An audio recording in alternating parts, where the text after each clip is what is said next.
Hello అండి, నమస్తే. JSR group sun city వారి మార్కెటింగ్ టీమ్ థాయిలాండ్ ట్రిప్లో డే 5లో ఉన్నామండి.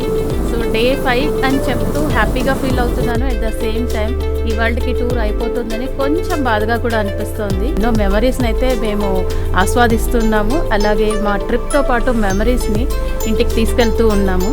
సో నిజంగా ఇంత మంచి ట్రిప్ని స్పాన్సర్ చేసిన మా చైర్మన్ గారికి మరొక్కసారి ధన్యవాదాలండి.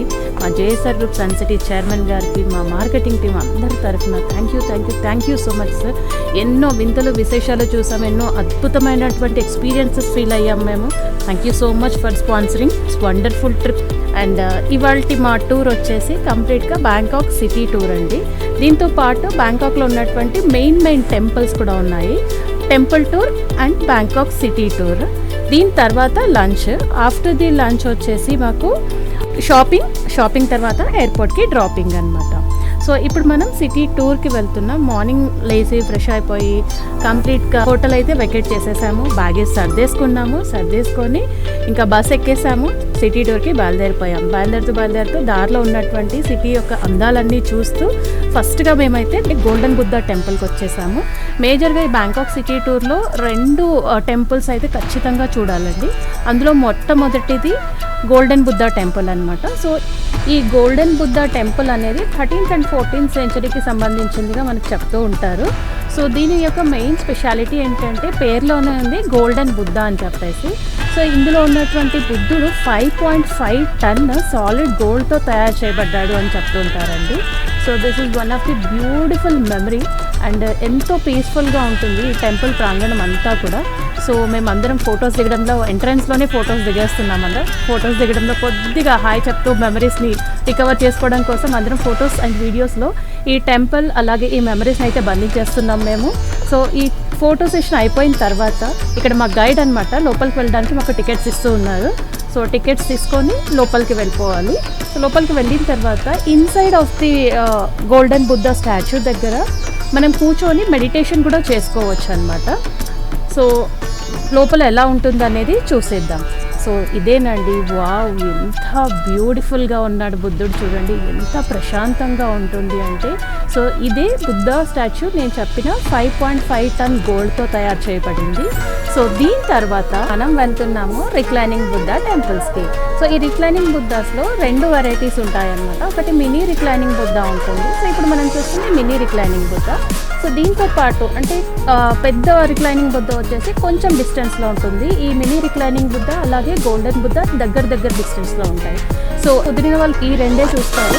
కొంచెం మనకి టైం ఉంది అనుకుంటే పెద్ద రిక్లైనింగ్ బుద్ధ కూడా వెళ్ళొచ్చు అనమాట. మేమైతే 2 చూసేసామండి.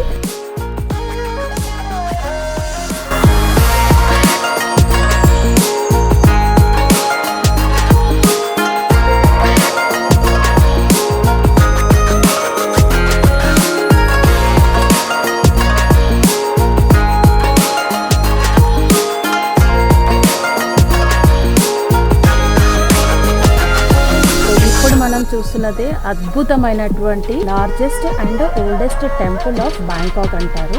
సో ఇది వాట్ ఫో టెంపుల్ లేదా బిగ్గెస్ట్ రిక్లైనింగ్ బుద్ధ టెంపుల్ అని కూడా అంటారు. సో మొత్తం ఈ ఏదైతే రిక్లైనింగ్ బుద్ధ ఉందో దీని డీటెయిల్స్లోకి వెళ్ళిపోతే మనం ఇది మొత్తం 46 మీటర్ల పొడవుతో 15 మీటర్ల ఎత్తులో ఎంతో పెద్దగా ఎంతో అద్భుతంగా అందంగా కనిపిస్తూ ఉంటారు మన రిక్లైనింగ్ బుద్ధ గారు. సో బుద్ధుడు ఎంత చక్కగా ప్రశాంతంగా అలా షైన్ ఇస్తున్నటువంటి పోజ్లో కనిపిస్తూ ఉంటారనమాట. సో ప్రశాంతత అంతా ఇక్కడే ఉంది అన్న ఫీలింగ్లో వచ్చేస్తుంది. ఓవరాల్గా ఈ రిక్లైనింగ్ బుద్ధ ఏదైతే పెద్దది వాట్కోలో ఉన్నటువంటి రిక్లైనింగ్ బుద్ధ ఉందో సో ఇది బ్యాంకాక్లోనే అతి పెద్దది టెంపుల్. అది 20 ఎకరాల్లో విస్తరించింది. దీంతోపాటు ఈరోజు పొద్దు నుండి మేము దిగినటువంటి ఫొటోస్ గ్లిమ్స్ అవన్నీ కూడా ఇక్కడ ఇచ్చేసామండి. సో ఇంత మంచి ట్రిప్ని మేము ఎంజాయ్ చేసాం. అలాగే ఎవరైనా బ్యాంకాక్ లేదా థాయిలాండ్ ట్రిప్కి వెళ్ళాలనుకునే వాళ్ళందరికీ కూడా మా సిరీస్ ఆఫ్ వీడియోస్ ఉపయోగపడతాయని ఆశిస్తూ ఇలాంటి మెమరీస్ని మాకు ఇచ్చిన మా చైర్మన్ గారు డాక్టర్ జడపల్లి నారాయణ గారికి మరొకసారి హృదయపూర్వక ధన్యవాదాలు తెలియజేసుకుంటూ అలాగే ఈ వీడియోస్ని రెగ్యులర్గా చూస్తున్న మా ప్రేక్షకులందరికీ కూడా ధన్యవాదాలు తెలియజేసుకుంటూ thank you so much and thanks for watching. అలాగే ఈ మెమరీస్ అన్నిటితో పాటు మేము ఇంకా ఎయిర్పోర్ట్కి బయలుదేరిపోయాము. అక్కడ ఫ్లైట్ ఎక్కేసాము. ఇక్కడ మెమరీస్తో మన జన్మభూమికి వచ్చేసాము. ఆగండి అప్పుడే అయిపోయింది అనుకుంటున్నారా వీడియో? లేదండి, మరొక అద్భుతమైనటువంటి సిరీస్ దుబాయ్ ట్రిప్ సిరీస్ని మీ ముందుకు అతి త్వరలోనే తీసుకొస్తాను. అక్కడ జరిగినటువంటి ట్రిప్ ఎలా జరిగింది మాది, అలాగే ఎలాంటి వింతలు విశేషాలు అద్భుతాలు చూసాము, అక్కడ ఉన్నటువంటి స్పెషాలిటీస్ ఏంటి, ఇవన్నీ కూడా మీతో పంచుకోవడానికి మళ్ళీ సిరీస్ ఆఫ్ వీడియోస్ దుబాయ్ టూర్లో నేను చేయడానికి రెడీగా ఉన్నాను. చూడటానికి మీరు కూడా రెడీగా ఉండండి. దుబాయ్ ట్రిప్ అప్డేట్స్ కోసం సబ్స్క్రైబ్ చేసుకోండి, మా ఛానల్ని షేర్ చేయండి, లైక్ చేయండి. Thanks for watching.